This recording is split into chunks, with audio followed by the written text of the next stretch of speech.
महापरमहंसाय स्वादित चरण कमल चिन्ह मकरंदाय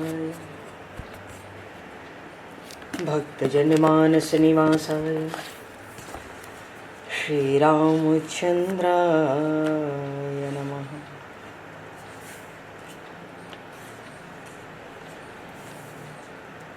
वंदे विदेहतनया पदपुंडरीकं केशौरसौरभसमाहत योगिचेतं हन्तुं प्रतापमनिशं मुनिहंससेव्यं सन्मानशालिपरिपीत परागपुञ्जम्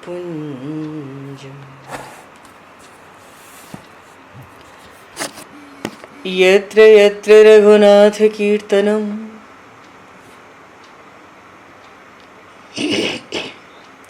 तत्र तत्र कृतमस्तकाञ्जलिं बाष्पवारि परिपूर्णलोचनं मारुतं नमत राक्षसान्तकं कुन्द इंदुसमदेह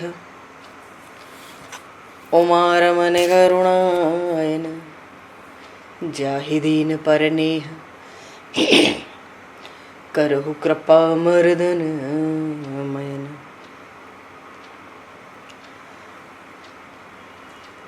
प्रहलाद नारद पराशर पुंडरीक व्यासे अम्बरीश शुक शौनक भीष्म दालभान रुक्मांगद अर्जुन वशिष्ठ विभीषणादीन एतानहं परम भागवतान् नमामि। श्री सीतानाथ समारंभां श्री रामानन्दार्य मध्यमाम् अस्मदाचार्य पर्यन्तां वन्दे गुरु परम्पराम्।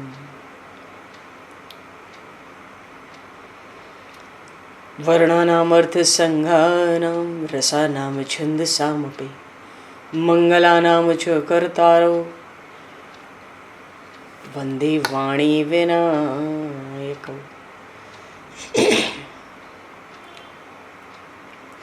नान्यास्पृहा रघुपते हृदये स्मदीये सत्यं वदामि च भवान् किलान्तरात्मा भक्तिं प्रयक्ष रघुपुङ्गवनर्वरां मे कामादिदोषरहितं कुरु मानसं च। भक्त भक्ति भगवंत गुरु चतुर्नाम वपु एक तिनके पद वंदन के नाशहि विघ्न अनेक। बंधु तुलसी के चरण जिनकी न्यो जग काज कल समुद्र घोरत लगो प्रगट्यो सप्त जहान। श्री गुरु चरण सरोज रज निज मन मुकुर सुधार वर्णो रघुवर विमल यश जोदायक फलचार। हरिशरण श्री राम जय राम जय जय राम श्री राम जय राम जय जय राम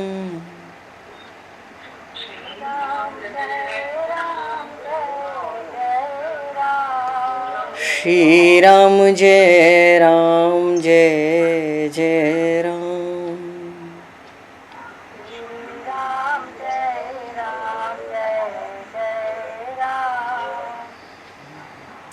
जय सिया राम जय जय हनुमान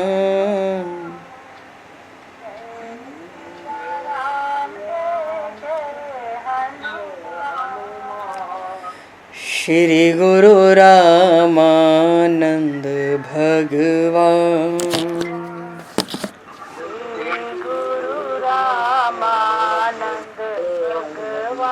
श्री गुरु रामानंद भगवान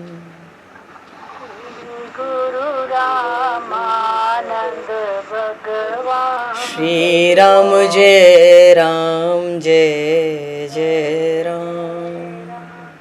श्री राम जय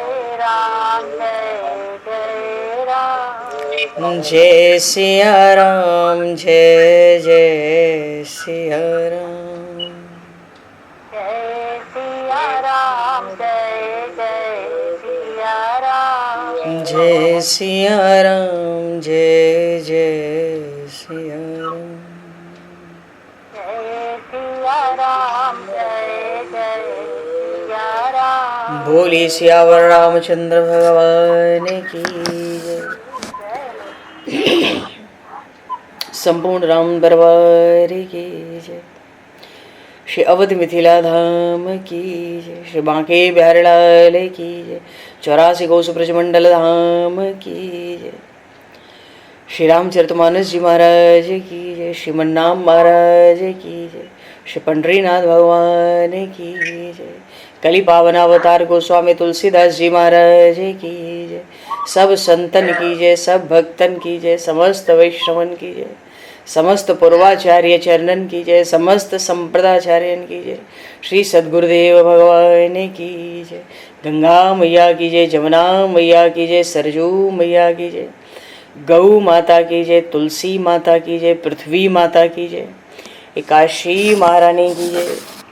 जय जय श्री सीताराम, जय जय श्री राधेश्याम। नमः पार्वती पते हर हर महादेव। हरिशरणम। अनंत कोटि ब्रह्मांड नायक सर्वेश्वर पूर्ण परात्पर ब्रह्म असंख्य कल्याण गुणगणलय भक्तवांशा कल्पतरु शरणागत वत्सल भक्त वत्सल दीनबंधु दया सिंधु श्री कौशल्य आनंद वर्धन श्री दशरथ नंदन श्री जानकी कंठभूषण भगवान श्री सीताराम जी महाराज की असीम कृपा करुणा से श्री हनुमान जी महाराज की परम पावन भावमयी सन्निधि में महापुरुषों की भावमयी उपस्थिति में एवं आप सभी श्रद्धालु भक्त वैष्णवों की मंगल सन्निधि में मानव जीवन का सर्वोत्कृष्ट फल भगवत गुणगान भगवत कथा का आनंद हम सभी श्री राम कथा के माध्यम से प्राप्त करने जा रहे हैं।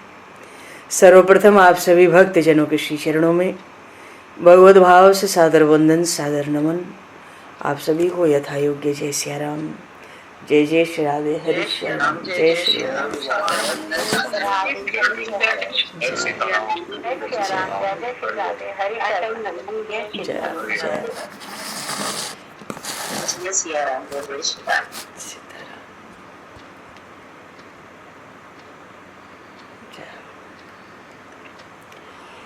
श्री रामचंद्र चरणों मनसा स्मरामि।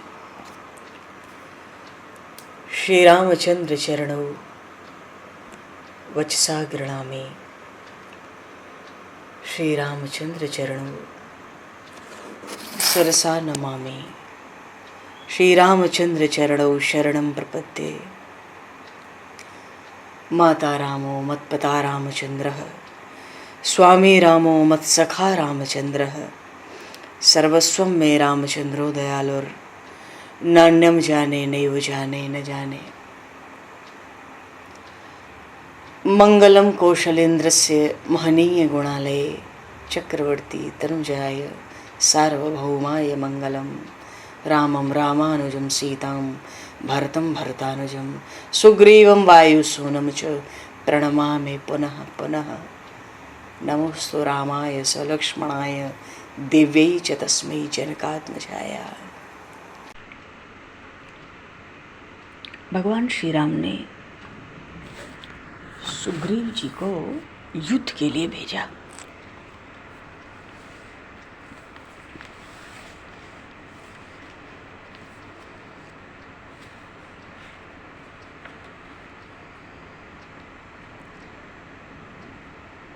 क्योंकि करें करावें भंजन सोई, उमा राम गति लखै न कोई।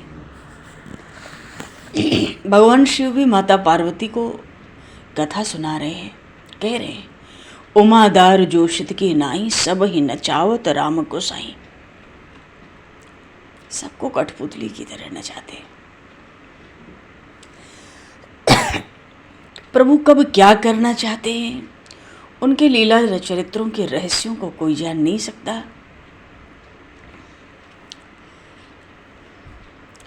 प्रभु ने सुग्रीव जी को आज्ञा दी। सुग्रीव जी गए, जाके वहां गर्जना की, क्योंकि राम जी तो पीछे पीछे आ ही रहे थे। हनुमंत आदि मंत्री भी थे, लक्ष्मण जी भी, बड़े बल से गए, गर्जना किए। बाली बड़ी क्रोध से आया था, पर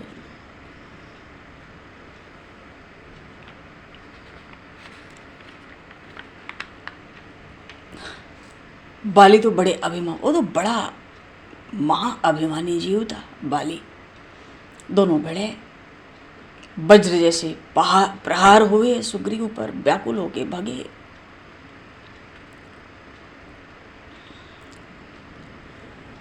सुग्रीव जी को पता पड़ी, मैं जो कहा रघुवीर कृपाला, अरे बंधु नहीं, बंधु न होए मोरे है काला।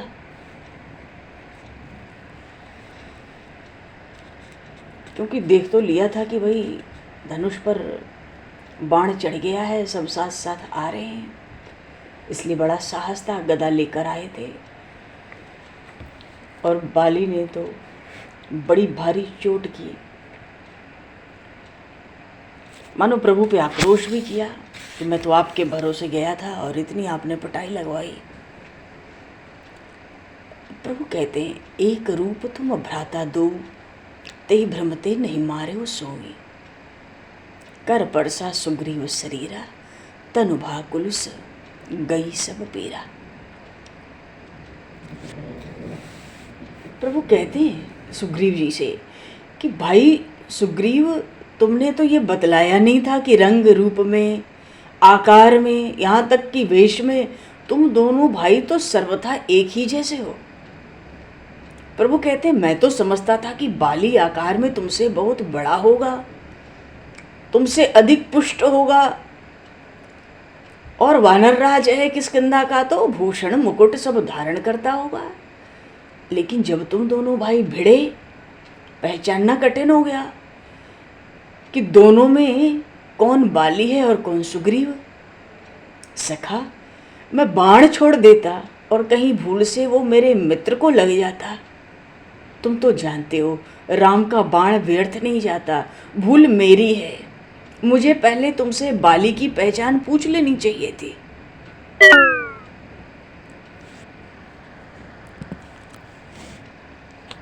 सुग्रीव जी को भी लगा कि भाई बात तो ठीक है। सुग्रीव जी तो एक बार को कहो सिहर उठे थे, क्यों, अरे इनके बाण तो अमोघ हैं, और कहीं सचमुच हमें ही लग गए होते। थोड़ी पिटाई हो गई वो ठीक है, पर बाण हमें ही लग जाता तो अनर्थ हो जाता।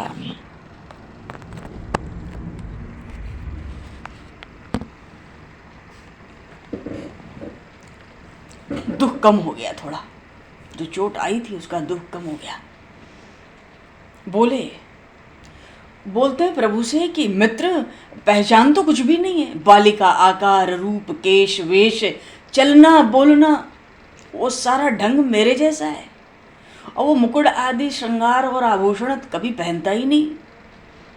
हम दोनों भाई साथ जब किष्किंधा में रहते थे, तब भी मंत्रियों को या नगर की प्रजा को हमें पहचानने में भ्रम हुआ करता था।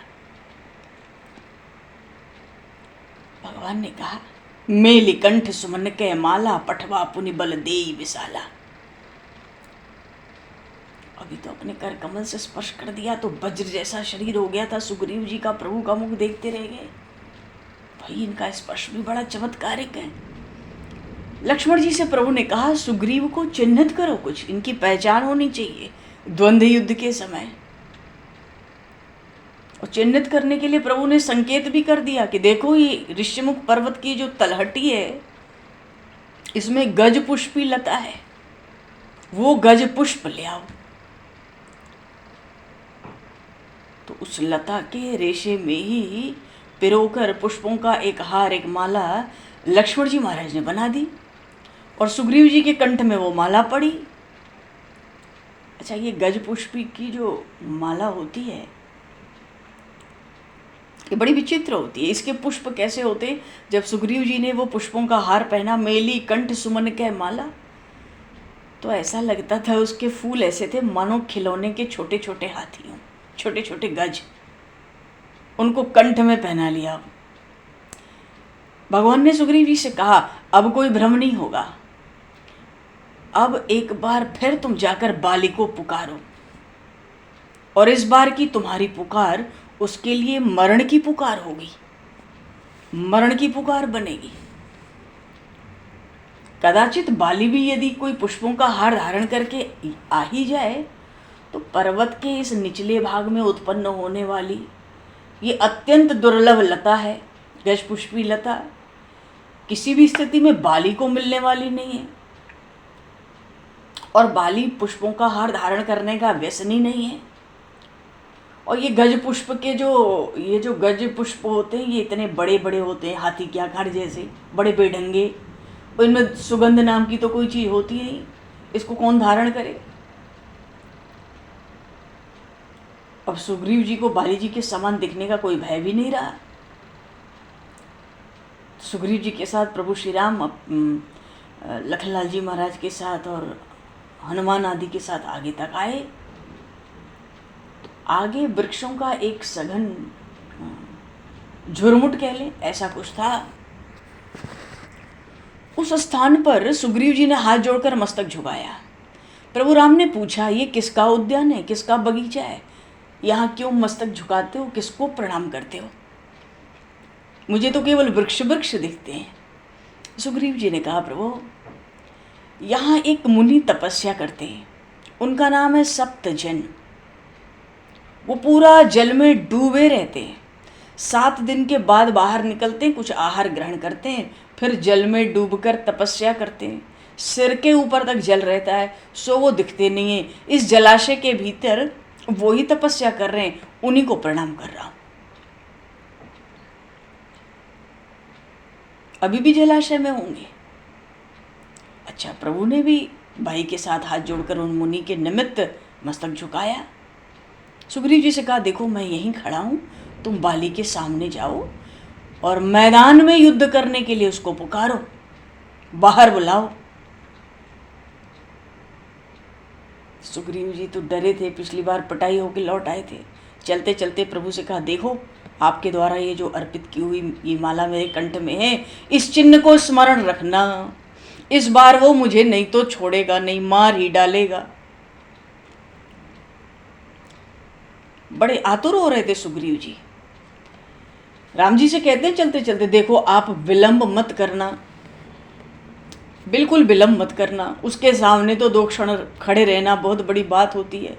बाली अब बहुत क्रोध में भरा हुआ आएगा, वो मुझे मार ही देगा, आप थोड़ी शीघ्रता करना। और हाँ देखो देखो सुग्रीव जी भगवान को आदेश देते हैं, क्या कहते हैं, ऐसा कोई दिव्यास्त्र मत प्रयोग करना कि किष्किंधा की सुरक्षा ही नष्ट हो जाए। हाँ, मानो सुग्रीव जी को लगता है आगे चल के तो राजधानी यही होगी, कोई दिव्यास्त्र का प्रयोग ये न कर दें, आखिर तो रघुवंशी है। सुग्रीव जी को बहुत आगे जाने का इस बार साहस नहीं हुआ, क्योंकि अभी थोड़ी देर पहले ही आए थे चोट लेके। कोई दूसरे दिन प्रभु ने भेजा सो बात नहीं है, तुरंत ही प्रभु ने व्यवस्था बना के थोड़ी देर में भेज दिया। 1 पहर बीता होगा अधिकाधिक, तो साहस नहीं हो रहा था सुग्रीव जी को बहुत आगे जाने का।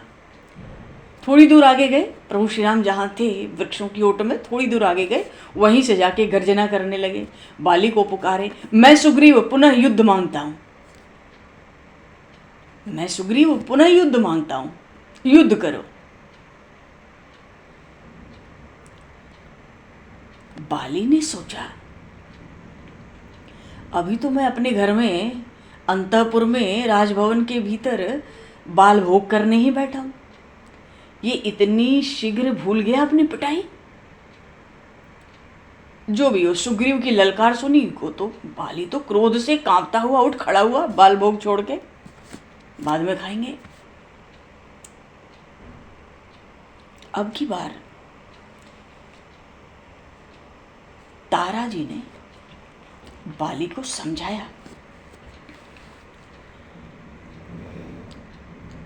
सुन पति जिन्हि मिले सुग्रीवा, ते दऊ बंध तेज बल सीवा। जैसे ही खड़ा हुआ था क्रोध से कांपता हुआ बाली, गोस्वामी जी रामचरितमानस में कह रहे हैं, सुनत बाल क्रोधातुर धावा, और गहि कर चरण नारी समझावा। सुन पति जिन्हि मिले सुग्रीवा, ते दऊ बंध तेज बल सीमा। कौशलेश सुत लक्ष्मण रामा, कालहु जीत सकहि संग्रामा।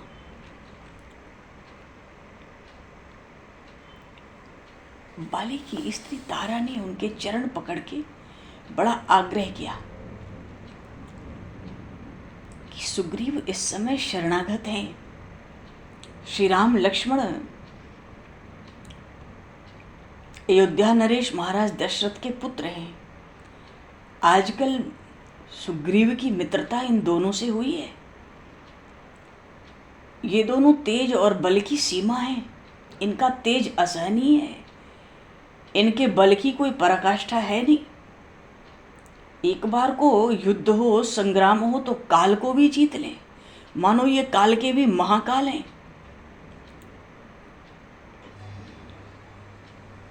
मानो तारा जी कहना चाहती हैं, आप युद्ध के लिए अभी मत जाओ। हे स्वामी, मेरी प्रार्थना सुन लो। पैर पकड़ लिए। आपसे पिटकर आपके छोटे भाई अभी भाग गए थे ना, तो ये बात बिल्कुल स्पष्ट है कि बिना किसी प्रबल सहायक के वो इतनी शीघ्र लौटने का साहस नहीं कर सकते। जो जीवन ही बिता देते हैं ऋष्यमुख पर्वत पर, उससे नीचे पंपा सरोवर तक भी नहीं आते। वो इतने पिटाई होने के बाद इतनी शीघ्रता से तुरंत कैसे आ सकते हैं? उनके पास भयंकर कोई बड़ा भारी प्रबल सहायक है। आप क्रोध को त्यागो और इस समय विचार करो। बाली नहीं माना। तारा जी ने कहा, युद्ध ही करना है तो कल युद्ध करने का संदेश भेज दो। इतना तो कर सकते हो, कह दो कल युद्ध करेंगे।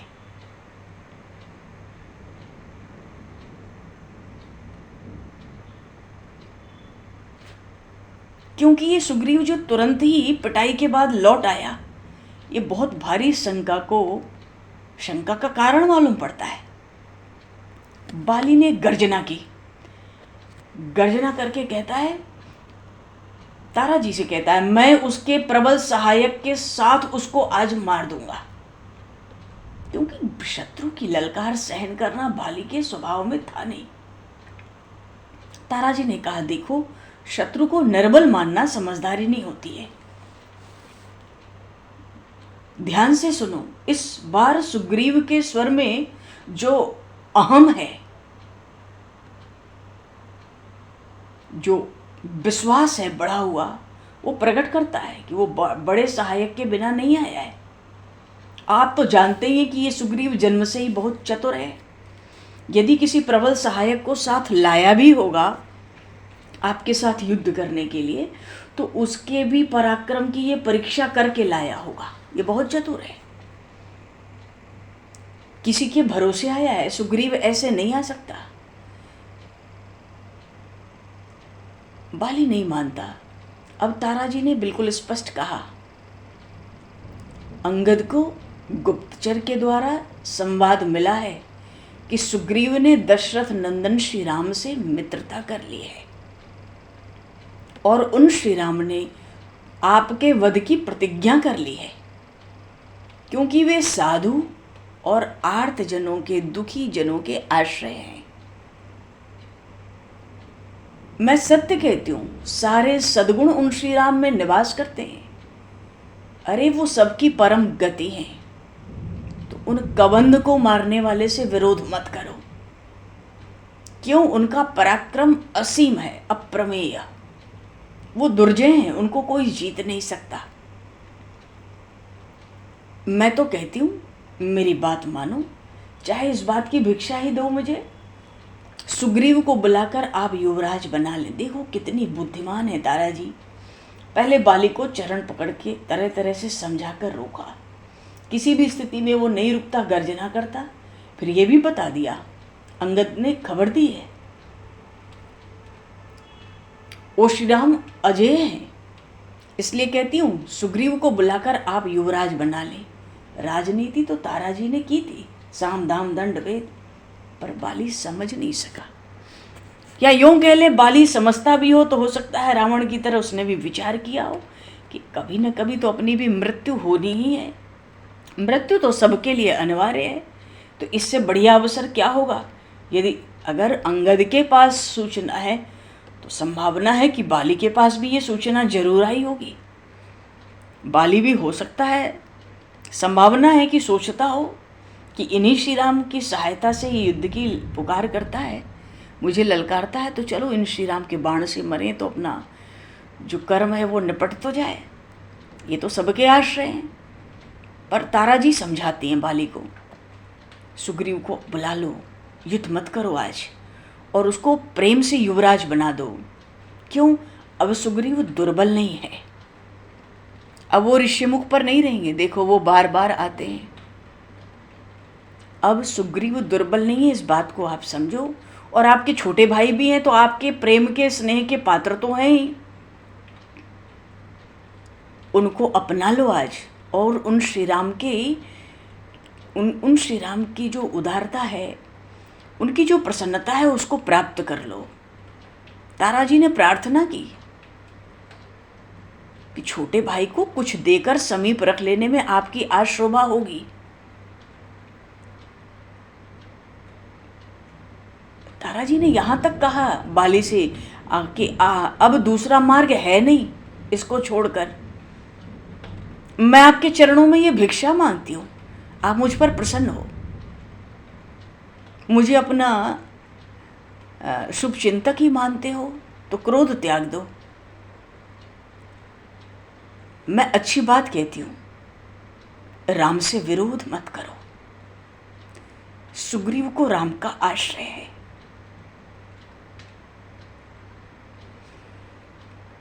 प्रभु श्री राम की कृपा, उनकी शक्ति, उनका आश्रय, कुछ भी जीव पा जाए ऊपर उठ जाता है। बहुत समझाया ताराजी ने सुग्रीव को राम का आश्रय है।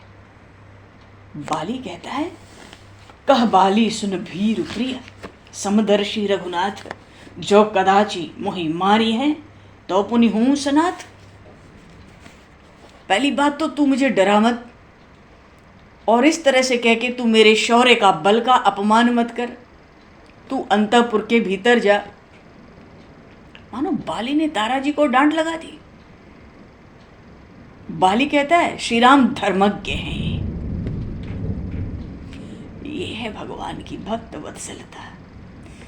जब प्रभु जाते हैं तो खरदूषण हो, चाहे रावण हो, चाहे बराद हो, चाहे कबंध हो, चाहे बाली हो, वो भी प्रभु का गुणगान करते हैं। बाली कहता है, सुन श्री राम धर्मज्ञ हैं। इस बात से ही पता पड़ता है बाली को भी खबर थी, पर उसने ये बात तारा से नहीं कही। श्री राम धर्मज्ञ हैं, वे सुग्रीव के कारण मुझे क्यों मारेंगे? मैंने उनका क्या बिगाड़ किया है? वो धर्मात्मा है। हाँ, अगर वो युद्ध में आ गए और दिख गए तो मैं उनके चरण पकड़कर उनको संतुष्ट करके किष्किंधा ले आऊंगा। तू स्वागत की तैयारी कर। और तुझे पता है श्री राम तो दीन के रक्षक हैं, कदाचित मुझे मार भी दें।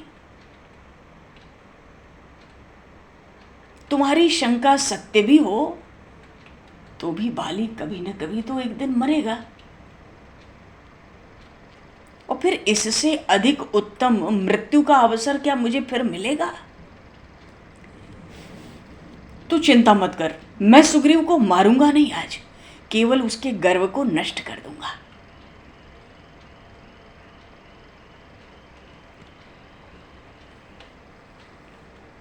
बाली ने कहा, समदर्शी रघुनाथ वो भेद नहीं करते, पर प्रभु कहते मैं भेद करता हूं। श्रुतियां, वेद मुझे कहते हैं कि श्री राम समदर्शी हैं। इसी बात को बाली ने कहा, कह बाली सुन प्रिय प्रिय समदर्शी रघुनाथ। प्रभु कहते मैं समदर्शी नहीं हूं, मैं तो अपने भक्तों का पक्ष करता हूं। भक्त का मित्र मेरा मित्र, भक्त का शत्रु मेरा शत्रु। बाली को लगता है उनके हाथ से मरूंगा भी तो सनाथ हो जाऊंगा, परम धाम जाऊंगा, आखिर तो एक दिन मरना ही है। तारा ने देखा मानो बाली मरने को तैयार है। आज तारा जी ने अपने पतिदेव बाली की प्रदक्षिणा की, परिक्रमा लगाई, स्वस्त्ययन किया, तिलक लगाया और रोती रोती लौटी है। क्यों? बाली से यह अंतिम मिलन है, इस बात को वो समझ चुकी थी। अच्छा, कितनी मजबूती से ये संवाद अंगद जी ने अपनी माँ को दिया होगा प्रभु श्री राम के बारे में, तभी तो वो समझ चुकी थी बाली लौटेंगे नहीं आज। अब बाली ने कोई शस्त्र लिया नहीं, अस कही चला महाअभिमानी, तृण समान सुग्रीव ही जानी। तो सुग्रीव को तो घास फूस की तरह समझता था। ओ महाअभिमानी, बड़ा अभिमान था उसको। तो बाली ने कोई शस्त्र नहीं लिया, सुग्रीव जी भी शस्त्रहीन थे। दोनों में मुष्ट युद्ध होने लगा घूंसों का। पर सुग्रीव जी में इस बार कुछ अधिक स्फूर्ति थी, उछल कूद करने की। बाली ने देखा, अनुभव किया, क्योंकि प्रभु ने स्पर्श कर दिया था, सुग्रीव का शरीर वज्र का हो गया था। अब पहले जैसी बाली की चोट अपने ऊपर नहीं लगती सुग्रीव जी को, और बड़ा अधिक साहस भी दिख रहा था सुग्रीव का मल्ल युद्ध में। लेकिन सुग्रीव बार बार अपने मुंह को घुमाकर उस सघन वृक्षों के कुंज की ओर देखते थे जिसमें प्रभु श्री राम खड़े थे। अच्छा, सुग्रीव जी के कंठ में वो गज पुष्पों की माला थी, और आज तो तारा जी ने भी बाली को माला पहनाकर भेजी थी। कौन सी माला? ये देवराज इंद्र ने बाली को दी थी। ये स्वर्ण का कुछ विचित्र हार था जो बाली के ही पास था, क्योंकि बाली तो इंद्रपुत्र है। चलो, तो दोनों में जब भाई मुष्टि प्रहार होने लगे तो शरीर तो स्थान स्थान पर फट गए थे एक दोनों के। ऐसा मुष्टि प्रहार तो जहां पड़ता शरीर ही फट जाता। आज तो सुग्रीव का भी शरीर वज्र सा है। तो होते होते यह हालत हुई मानो दोनों के शरीर रक्त से सन गए हों, लथपथ हो गए। सुग्रीव ने अपनी पूरी शक्ति लगा रखी थी। वो तो उछल कूद के सब दाव पेंच का प्रयोग कर चुके थे, पर अपने को बचा नहीं पा रहे थे, क्योंकि बाली को वरदान भी था। जो भी उसके सामने से युद्ध करता, अभी इस प्रसंग को नहीं लेंगे, अभी जहाँ आए हम लोग, उसको एक वरदान भी था। जो उसके सामने आकर युद्ध करता उसका आधा बल तो उसको मिल जाता, तो आधे बल से ही बराबरी कर लेता। ऊपर से एक चपत भी लगाता तो सामने वाला गिर पड़ता। तो सुग्रीव ने सब दाव पेंच लगाए, उछल कूद के शक्ति लगाई, पर अपने को बचा नहीं पा रहे थे। भिरे उभव बाली अति तरजा, मुठ का मार महाधुनि गर्जा। जब उसने देखा कि सुग्रीव फिर से भयभीत होने लगा है, वज्र जैसे प्रहार बाली करने लगा, और प्रभु तो तैयार ही थे, बहुत छल बल कर रहे थे, तरह तरह से लड़ाई हो रही थी। पुनि नाना विधि भई लड़ाई, बिटप ओट देखहि रघुराई। अच्छा, प्रभु को भी तो स्पष्ट, अभी तक तो सुग्रीव जी ने अपने हृदय की व्यथा प्रभु को सुनाई थी कि इसने मुझे जीवन भर इतना दुख दिया। प्रभु सोचे एक बार हम भी तो देखें मेरे शरणागत पर, ये मेरे शरणागत को नष्ट करना चाहता है। बिटप ओट देखहि रघुराई, वृक्ष की आड़ से। ये वृक्ष क्या है? संसार रूपी वृक्ष है। इस संसार रूपी वृक्ष की आड़ से परमात्मा हम सबको देखता है, और जब अन्याय देखता है तो दंड देता है। बहु छल बल सुग्रीव कर, ही हारा भय मानी। डर गया, जब भगवान ने देखा, अरे भक्त तो व्याकुल हो गया, व्याकुल हो रहे हैं सुग्रीव।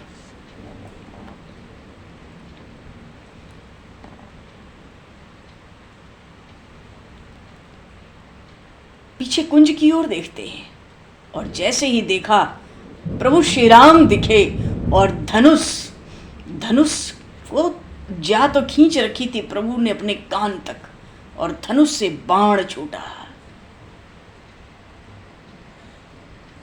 बाण छूटा तो आकर बाली के वक्ष के बिल्कुल बीचों बीच लगा, और बाण लगने से बाली घूमकर पृथ्वी पर गिर पड़ा और उसके वक्षस्थल से रक्त की धारा चलने लगी। मारा बाली राम तब हृदय मांझ सर ताने, और जब गिरा परा बिकल मही सर के लागे।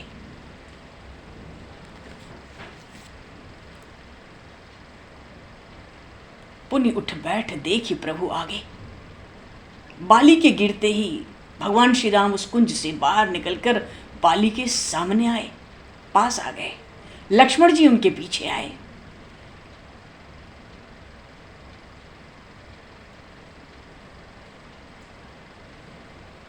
भगवान श्री राम के बाएं हाथ में चढ़ा हुआ धनुष था, जटाओं का मुकुट, कमल के समान राजीव लोचन, विशाल नेत्र, विशाल भुजाएं, बलकल वस्त्र, दुर्वादल के समान श्याम वर्ण। प्रभु का दर्शन करते ही बाली ने मस्तक उठाया, श्याम घात सर जटा बनाए, अरुण नयन सर चाप पर चढ़ाए। पुण्य पुण्य चितय चरण चित दीना, सुफल जन्म माना प्रभु चीना। हृदय प्रीति मुख बचन कठोरा, बोला चितय राम की ओरा। धर्म हेतु अवतर्यो गोसाई, मारे हूँ मोहि व्याध की नाई। मैं बैरी सुग्रीव प्यारा, अवगुण कवन नाथ मोहि मारा। अवगुण कवन नाथ मोहि मारा। जब प्रभु का दर्शन हुआ, बाली तो पहले उनकी रूप माधुरी में डूब गया। ये राक्षस भी प्रभु के रूप माधुरी का दर्शन कर लेते तो व्याकुल हो जाता था उनका चित्त। संभाला, स्वयं को संभाला। हृदय में तो प्रेम था उसके, पर मुख पे उसने कठोर वचन प्रभु से कहे। हृदय में प्रेम क्यों था? क्योंकि उसको खबर थी इन श्री राम की, और इन श्री राम के स्वरूप से वो परिचित हो गया था, उनके सद्गुणों से परिचित था, उनके स्वरूप से परिचित था बाली। तो हृदय प्रीति मुख वचन कठोरा, बार बार प्रभु के चरणों में अपने चित्त को लगाता है। सुफल जन्म माना प्रभु चीना, प्रभु को पहचान लिया उसने, अपने जन्म को उसने सफल, कृतार्थ, धन्य धन्य अपने को समझा, और बार बार प्रभु के चरणों में अपने चित्त को लगाता है। हृदय में बड़ा प्रेम का प्रवाह है और मुख से कठोर वचन कहता है। राम जी की ओर देखता है, कहता है, धर्म हेतु अवतर्यो गोसाई। मैंने तो सुना था आपका अवतार धर्म की स्थापना के लिए हुआ है, और मारे मोहि व्याध की नाई। वृक्ष की आड़ से मुझे मारा। राम, आप तो राजीपुत्र हैं, बड़े कुलीन हैं, अपने व्रत का पालन करने के लिए आप विख्यात हैं।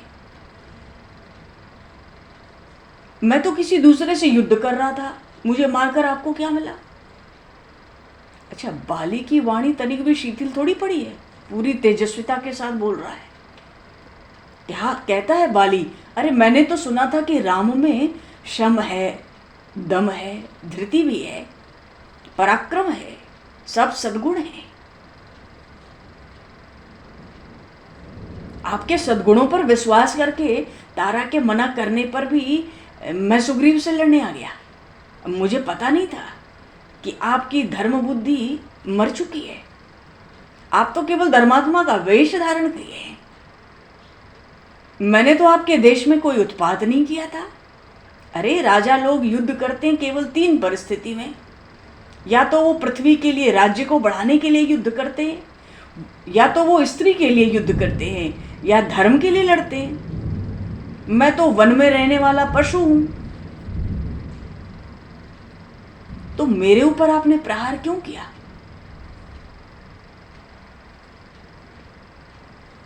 न तो राज्य लेना है, न स्त्री से मेरा कोई वास्ता है आपके, न यहां कोई धर्म की लड़ाई थी, क्यों मुझे मारा? आप तो धर्मज्ञ हैं, धर्म का बोध है आपको, आपने मुझे छिपकर मारा, जैसे शिकारी शिकार करता है, पशु को मारता है। ठीक है, मैं पशु हूं, तो आप क्या मेरा मांस खाएंगे? अरे वानर का मांस तो मांसाहारी मानव भी त्याज्य मानते हैं। फिर बाली कहता है, देखो जिसके हृदय में बाण लगा हो ना, उससे प्रिय और मधुर वाणी की, भाषण की आशा नहीं करनी चाहिए। बाली व्यंग कर रहा था, कठोर वाणी में प्रभु की भर्त्सना कर रहा था। अरे सुग्रीव की सहायता करनी थी तो सामने आकर युद्ध करते, तब तो मैं सीधे यमलोक भेज देता।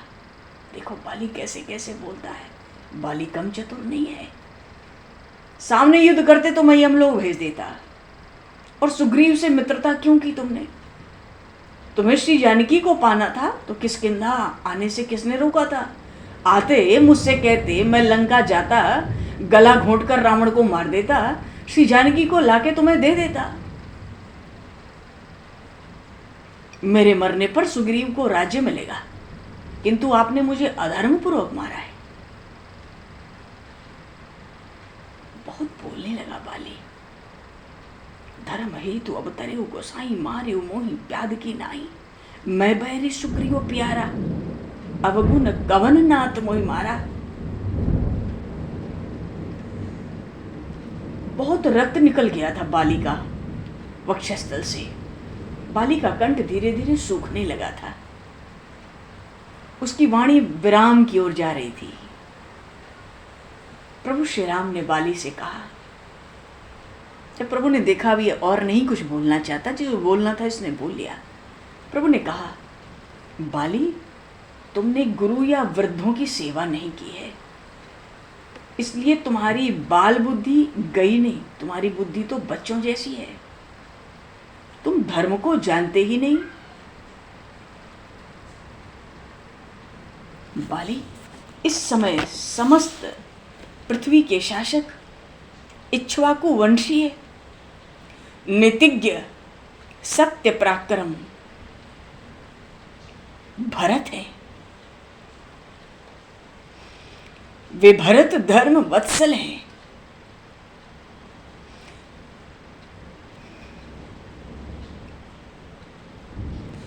प्रभु कहते हैं, हम सब क्षत्रिय उन भरत महाराज के अनुगत हैं। इतने में तो लक्ष्मण जी के रोंगटे खड़े हो गए। भरत को राजा बता रहे हैं, अपने को उसका सेवक बताना चाहते हैं क्या? पर प्रभु ने धर्म की ऐसी व्याख्या किया। प्रभु जब बोलते हैं तो एक एक शब्द बड़ी चतुराई से बाली ने भी प्रभु से कहा। उसकी वाणी में तेज था, पर प्रभु ने कहा, सारी पृथ्वी के शासक तो इक्ष्वाकु वंशीय भरत हैं, वो धर्म वत्सल हैं।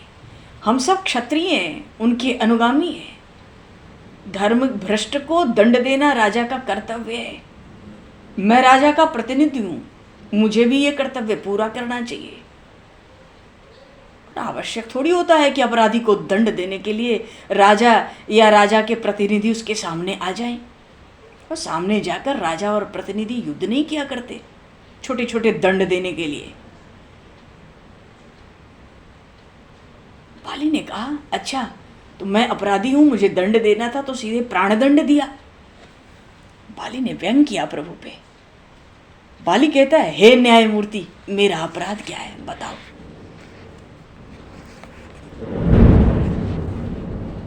बाली की वाणी बड़ी विलक्षण है। यहाँ पर वो बड़ा धर्मात्मा था बाली। भगवान ने कहा कि वो कहता है कि न्याय की मूर्ति हो ना। माने प्रभु ने राजा की बात की, राजा के धर्मवत्सल होने की बात की, अपराधी को दंड देने की बात की, अपने को उन राजा भरत का प्रतिनिधि बताया। देखो प्रभु के समान तो प्रभु ही हो सकते हैं। क्या वाणी बोलते हैं। भरत जी ऐसी वाणी सुन ले तो धरती पे न टिके। लक्ष्मण जी ने कैसे सहन किया होगा, क्योंकि सेवक हैं, कुछ कर ही नहीं सकते, कोई जोर ही नहीं। बाली कहता है न्याय की मूर्ति हो, मेरा अपराध बताओ। प्रभु ने कहा तुम कर्म से निंदित हो।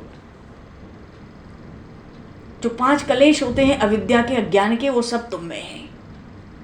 अर्थ और धर्म तो तुम जानते ही नहीं हो। मानो प्रभु ने डांटा बाली को। डांट कर प्रभु ने बाली से कहा, पुत्र, शिष्य और छोटे भाई एक समान होते हैं। बड़ा भाई पिता के समान होता है। तुमने छोटे भाई की पत्नी को अपने अंतःपुर में ले लिया, इसलिए तुम वध्य हो, तुम्हारा वध उचित है। और सुनो बाली, बाली तुमको पशु मानकर मैंने तुम्हारा आखेट नहीं किया। तुम मेरा अपमान करते हो, ये योग्य नहीं है। तुम्हें प्राण दंड दिया गया है। प्रभु का स्वर गंभीर हो गया। तुम अपने को वानर पशु कह के अपने अपराध का समर्थन नहीं कर सकते। तुम पशु नहीं हो, तुम उपदेवता हो। और उपदेवता पशु नहीं हुआ करते। तुम संध्या करते हो, अपने को पशु कहते हो। वानरों की जाति भले तुम्हारी हो, तुम संध्या करते हो, तुम यज्ञोपवीत धारण करते हो, तुम वेद पाठ करते हो। और इतना होने पर भी पुत्री तथा पुत्र वधु के समान अनुज की पत्नी को तुमने अपने अंतःपुर में लिया। तुम वध के योग्य हो। मैं क्षत्रिय ऐसा पाप सहन नहीं कर सकता। और तुमको पता होना चाहिए, वन पर्वत सहित जितनी भी पृथ्वी है अयोध्या के शासन के अंतर्गत है। तुम क्या इस बात को जानते हो? अनुज बधु भगनी सुत नारी, 69 कन्या सम एचारी, इनहि कुदृष्टि बिलो कई जोई, ताहि बधे कछु पाप न होई। छोटे भाई की स्त्री, बहन, पुत्र की बहू और कन्या, ये चारों एक समान है। छोटे भाई की पत्नी, बहन हो, कन्या हो या अपनी पुत्र वधू हो, घर की बहू हो, इनको जो कुदृष्टि से देखें उनके वध करने में कोई पाप नहीं है। मैं क्षत्रिय राजा का प्रतिनिधि हूं, मैं इस पाप को सहन नहीं कर सकता। मैंने परीक्षा की, ये बात पक्की निकली है, सो तुम्हें प्राण दंड दिया है, क्योंकि ऐसों के लिए प्राण दंड का ही विधान है। ये छोटा मोटा अपराध नहीं है। और बाली तुम चिंता मत करो, राजा के द्वारा दंडित होकर या राजा से कोई क्षमा मांगे और उसको दंड मिल जाए या क्षमा मिल जाए तो वो अपराधी पाप से मुक्त हो जाता है, वो नरक नहीं जाता। तूने क्षमा नहीं मांगी सो तुझे दंड दिया। मैंने तेरे सब पापों को तुझसे मुक्त कर दिया है। तेरे पास कोई पाप नहीं है, तू मर के अब नरक नहीं जाएगा, क्योंकि मैंने तुझे दंड दिया है। या तो तू क्षमा पा लेता या दंड। क्षमा प्रार्थना तेरे स्वभाव में नहीं है और दंड देना मेरा कर्तव्य है। अन्याय को मैं देख नहीं सकता। तू नरक नहीं जाएगा। और कोई राजा अगर पापी को दंड न दे तो स्वयं पाप का भागी होता है। इसलिए मैंने तुझे प्राण दंड दिया। तुझे दंड देकर मैंने अपने क्षत्रिय धर्म का पालन किया है। अपने धर्म का तो पालन किया है, तुझे भी निष्पाप बना दिया है।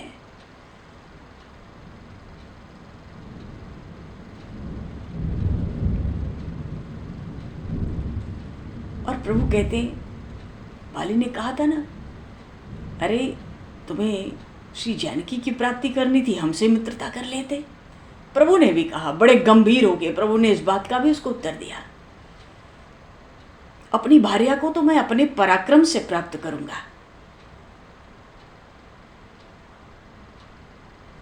और इस समय मरण पे मरणासन्न हो, पीड़ा से ग्रस्त हो, तुम्हारा जो प्रलाप है ये विश्वास करने योग्य है क्या? रावण से तुम्हारी मित्रता नहीं है क्या?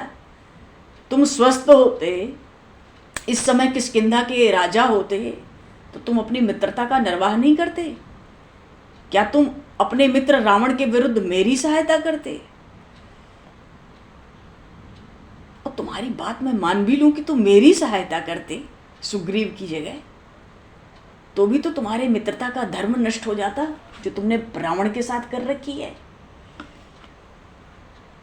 तुम मेरी सहायता करते तो तुम्हारी मैत्री धर्म से तुम भ्रष्ट हो जाते, और तुम रावण की सहायता करते तो भी मैं तुम्हें मारता ही।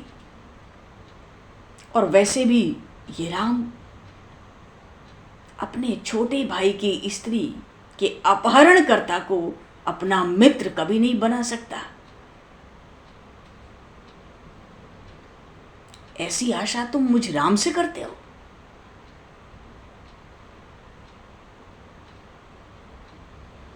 और तुम अपने को पशु कहते हो बार बार अपने को बचाने के लिए। तुम अपने को पशु कहते हो तो ऐसा ही सही, लेकिन यदि तुम पशु हो तो सुग्रीव भी तो पशु है। ये तो तुम्हारा सहधर्मी है कि नहीं है? और तुम्हारा भाई है तो तुम्हारा प्रिय है कि नहीं है? यदि तुम अपने को पशु कहने का दावा करते हो तो सुग्रीव भी पशु है, और पशु अपने भाई से बड़ा प्रेम रखता है। क्यों? भाई का अर्थ है कोई भी पशु, कोई जानवर, उसका कोई प्रिय जानवर हो, उस जानवर का उसके ऊपर कोई आक्रमण करे तो ऐसे पशु का भी वध लिखा हुआ है शास्त्रों में। धर्म कहता है इसका भी वध करो, तो तुम वैसे भी वध के योग्य थे। और तुम पशु नहीं हो, तुम उपदेवता हो, तुम अपराधी हो, तुम्हें प्राण दंड ही मिलना चाहिए था। और ये तो धर्म की व्याख्या है, तूने मुझे धर्मज्ञ कहा था। पर सुन, अब खास बात सुन। अब प्रभु श्री राम ने जो मुख्य बात थी उसको स्पष्ट किया। राम की सुग्रीव से मित्रता है ये तुम जानते थे ना? फिर तुमने सुग्रीव पर आक्रमण करने का साहस कैसे किया? तुझे मेरे सद्गुण पता है, तुझे ये नहीं पता कि राम अपने आश्रित का रक्षक है। अपने अपराध भले क्षमा कर दे, भक्तों के अपराध कभी क्षमा नहीं किया करता। ये राम का व्रत है। बाली ने कहा मुझसे भक्त अपराध हुआ है, ये तो हुआ है। बाली ने मस्तक झुका लिया।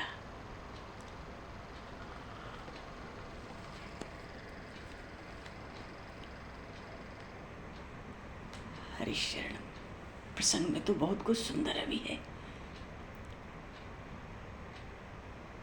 भगवान ने कहा मूढ़ तो ही अतिशय अभिमाना, नारी सिखावन करसी न काना, मम भुजबल आश्रित ते ही जानी, महाराज चासी अधम अभिमानी।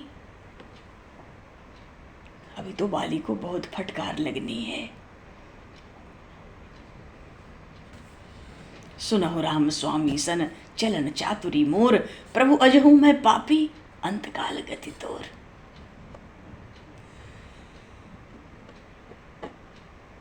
बोली श्री भक्त वत्सल भगवान की। अब तो अपनी सदगति हो जाए, बाली इसकी भिक्षा चाहता है कि अब मेरी सदगति हो जाए। बाली समझता है इनसे बात ही कौन कर सकता है। बहुत ही सुंदर प्रसंग है। भगवान ने शरणागति का, शरणागत वत्सल भक्त वत्सल होने का प्रसंग उठाया तो बाली ने भी कहा जन्म जन्म मुनि जतन कराही, अंतराम कही आवत नाही। बाली ने भी शरणागति को सुनकर भगवान के श्रीमुख से भक्त वत्सलता, उनकी शरणागत वत्सलता, भगवान के राम नाम की महिमा का गान किया, प्रभाव बताया सबके बीच में, प्रभु के चरणों का आश्रय लिया, अनुरागी हुआ। बाली कृतार्थ होगा, धन्य होगा। बाली बहुत बुद्धिमान भी है, वो तो बात ही कर रहा है बस प्रभु से। बोलिए श्री राम राजा सरकार की। हरिशरणम। भगवान समय को दृष्टिगत करते हुए अब इस प्रसंग को भगवत प्रेरणा से आगे लिया जाएगा। आज यहीं पर दो पल प्रभु के नाम का कीर्तन करके वाणी को विराम दिया जाए। बोलिए श्री भक्तवत्सल भगवान की जय। जय सिया राम, जय जय सिया राम, जय सिया राम, जय जय सिया राम। श्री राम जय राम, जय जय राम।